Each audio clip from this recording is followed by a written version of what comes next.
एकता में शक्ति है। आइए इस शिक्षा को सार्थक करते हुए इस कहानी को सुने। एक बार एक गांव में एक किसान रहता था। किसान के 4 पुत्र थे जिन्हें एक दूसरे से कोई लगाव नहीं था। वे सदैव एक दूसरे से छोटी छोटी बातों पर लड़ते रहते थे। चारों पुत्रों का आपसी व्यवहार किसान के लिए चिंता का गंभीर विषय बना हुआ था। किसान को अपने पुत्रों का भविष्य अंधकार में दिखने लगा था। बहुत सोच विचार करने पर किसान ने मन ही मन एक योजना बनाई। एक दिन वह बिस्तर पकड़कर लेट गया और ऐसा जताने लगा जैसे उसका अंतिम समय निकट हो। फिर उसने अपने चारों पुत्रों को बुलाया और कहा, मेरे प्रिय पुत्रों, अब मैं बहुत बूढ़ा हो गया हूँ और किसी भी समय इस दुनिया को छोड़ सकता हूँ। मेरी अंतिम इच्छा है कि तुम लोग मुझे लकड़ी का एक गट्ठा लाकर दो।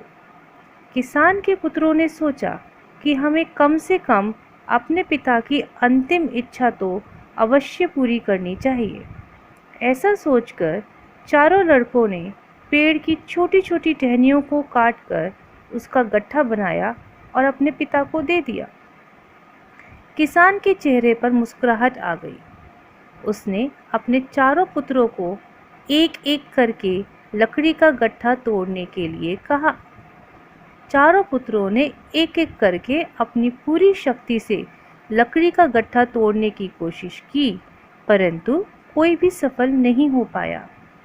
अब किसान ने अपने बड़े पुत्र को गट्ठा खोलने के लिए कहा। गट्ठा खुलने के बाद किसान ने सभी पुत्रों को एक एक लकड़ी का टुकड़ा देकर उसे तोड़ने के लिए कहा।